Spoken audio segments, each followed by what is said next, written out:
If you are someone who goes quiet when you are upset, you already know what this feels like. The words exist somewhere. You can feel them, but getting them from wherever they are to your mouth requires crossing a distance that suddenly feels impossible. So you say nothing, and the silence gets misread as indifference, as punishment, as manipulation, when it is none of those things. It is something your nervous system is doing without asking your permission. Stay with this video, because the reason you go quiet, the actual neurological mechanism behind it, has been misunderstood by almost everyone around you, and probably by you too. You were not born doing this.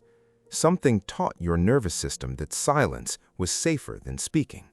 Not in a single dramatic moment, gradually, through repeated experiences where expressing what you felt produced a response that was worse than saying nothing, a dismissal, an escalation, a punishment, or simply nothing.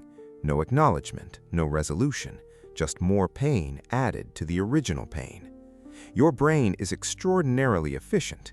It learned quickly, if speaking about this feeling leads to more hurt, do not speak about this feeling. Store it, survive it, wait for it to pass. Psychologists call this a shutdown response. It is one of 3 automatic responses the nervous system produces under emotional threat. The first is fight. You argue, you push back, you confront. The second is flight.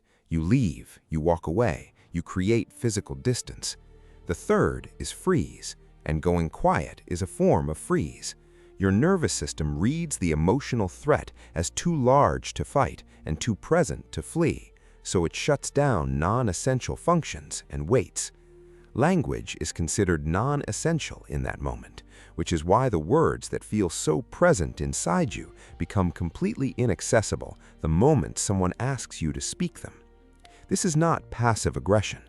Passive aggression is a conscious strategy, a deliberate choice to withhold as punishment. What happens when you go quiet is the opposite of conscious. It is your autonomic nervous system overriding your intentions. Research by psychologist John Gottman, who spent decades studying couples in conflict, identified what he called stonewalling. In this state, your body reacts exactly as it would to a real physical danger. Heart rate accelerates past 100 beats per minute. The body floods with cortisol. Rational thought becomes genuinely difficult. Language becomes genuinely difficult. If you have ever felt your heart racing in the middle of a conversation you desperately wanted to resolve, you were not failing, you were flooded. The person stonewalling is not choosing silence as a weapon. They are experiencing a stress response so acute that speech becomes neurologically difficult to produce. But the hardest part isn't what's happening inside you, it's how it looks to the person standing across from you.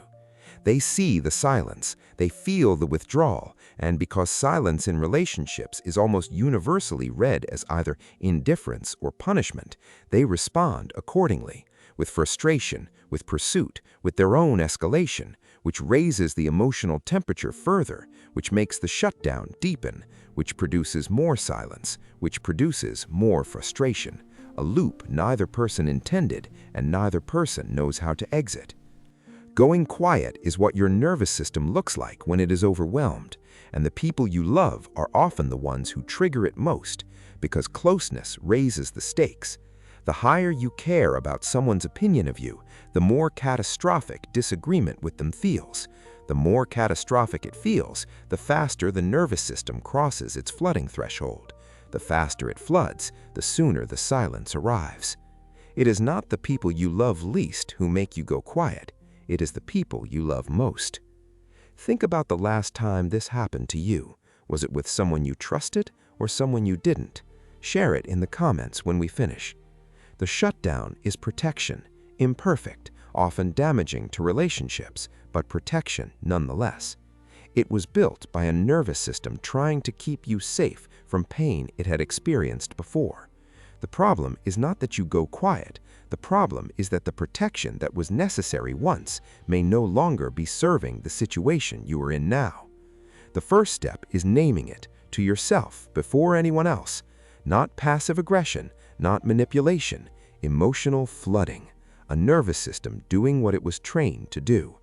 Once you can name it accurately, you can begin to explain it. And once you can explain it, the silence stops being a wall and starts being a sentence. That is what the silence is. If this felt true about your own life, that recognition is worth something. Most people never name what you just named. There is more of this every Thursday.